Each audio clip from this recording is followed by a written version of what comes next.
bayan wuya sai daɗi.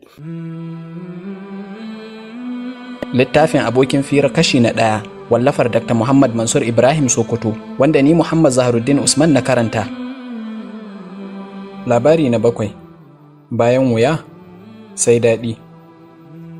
A babban birnin Bagadaza ne, kuma a shekara ta 508 wata irin fatara da halin kunci suka kama wani bawan Allah ana ce masa Ahmad ibn Miskin.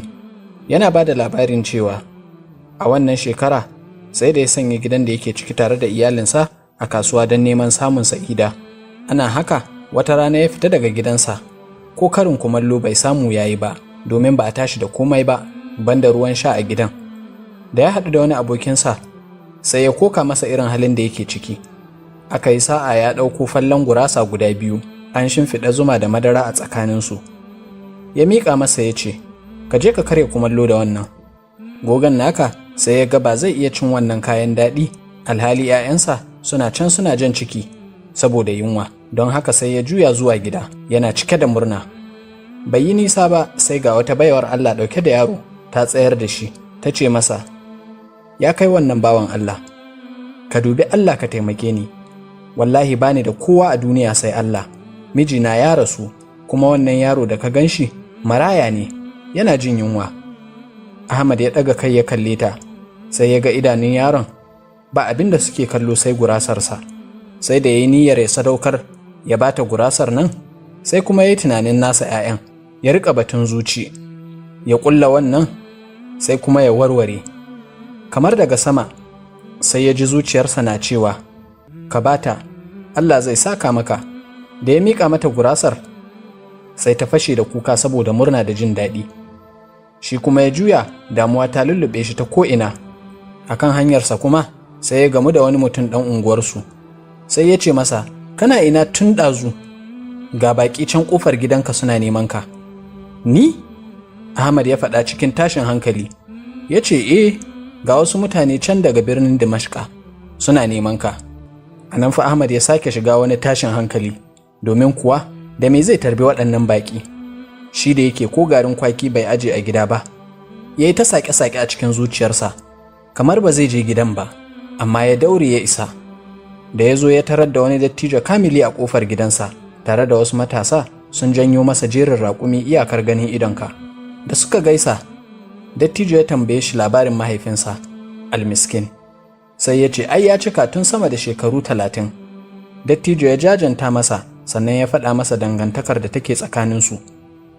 Ya ce, ai ni babban amininsa ne, na san ka tun kana ƙaramin yaro sosai.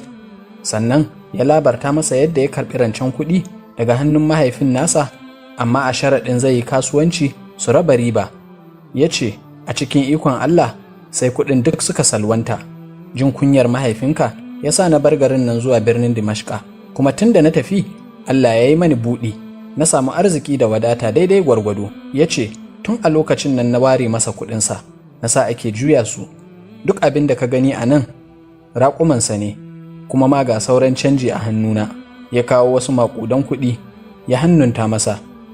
Da aka wayi gari ya juya ya kama hanyar komawa gida, ko tukuici bai karɓa ba. Ibn Miskin ya ci gaba da bada labarin cewa ya ɗauki duk wani mataki na godiyar Allah bisa wannan ni'ima. Da farko dai ya nemi wanda ya bashi gurasar nan ya saka masa, sannan ya nemo wannan baiwar Allah ita da marayanta ya kyautata musu. Kai, duk da wanda ya bashi labarin zuwan bakin nan sai da ya masa kyauta mai mantar da talauci. Sannan ya ci gaba da kasuwanci yana juya kuɗinsa, kuma yana yawan alheri, har ta kai ma duk wani aikin taimako baya da wata madogara in ba shi ba.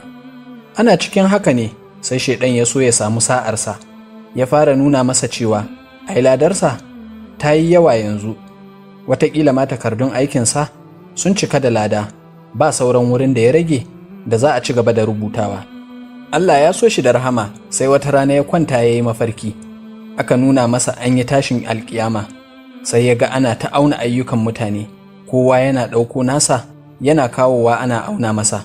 Da aka zo kansa sai aka ce ya fara ɗaura zunubansa akan sikeli, sannan aka ce ya ɗora ladarsa. Da farko ladarsa ta rinjayi zunubinsa, amma sai wani mala'ika ya zo yana ƙara binciken kayan ladarsa, ya rika fitar da wasu ababe baƙi ƙirin kamar 'yan ƙananan duwatsu masu ɗan karen nauyi, yana cewa, banda wannan, a cire shi, riya ce, har sai da ladarsa ta koma kamar auduga ba nauyi, kamar iska zai ɗauke ta, don haka ɓangaren zunubi ya rinjaya, sai ya fashe da kuka. Can sai ga wani mala'ika ya zo yana cewa, a saurara, wannan bawan Allah yana da wani aikin alheri da Allah ya ba mu ajiyarsa. Sai ya fito da gurasa guda 2 ya ɗora masa akan aikinsa. Nan take sai sikeli ya dankara ya yi ƙasa, amma bai iya rinjayar zunubin ba. Sai wani kuma ya taso ya ce, akwai abu ɗaya da ya rage masa wanda ba a zo da shi ba, ku dakata in ɗauko. Sai ya zo da wata 'yar ƙaramar kwalba, ya fito da ita, ya riƙa ɗiga ruwan da ke ciki akan kayan lada. Ya ce, wannan hawayen matar nan ne na farin ciki da ka sanya ta. Yana cikin ɗigawa, sai sikelinsa na dama ya rinjaya. Mala'iku suka ce, masha Allah, yanzu kam ya tsira. A nan ne ya zabura, ya farka daga barci. Darussa: kada ka taɓa yanke ƙauna daga rahamar Allah, bayan wuya sai daɗi. Idan ka samu ni'ima, ka fara tuna iyalanka. Har abada na Allah ba su ƙarewa. Ka riƙe amana, sai Allah ya taimake ka. Wanda ya taimaki wani, Allah zai taimake shi. Idan ka ci bashi da nufin biya, Allah zai biya maka. Idan Allah ya maka ni'ima, ka gode masa. Ka yi alheri, ko baka ci moriyarsa ba, 'ya'yanka za su ci a bayanka. Komai za ka yi don Allah, amma fa kada ka ruɗu da yawan aikinka.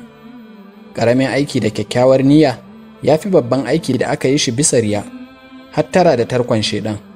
Idan Allah ya soka, ko a mafarki sai ya yi maka ishara. Nuni ya ishi mai hankali. Sadakar abinci ta fi komai amfani ranar lahira.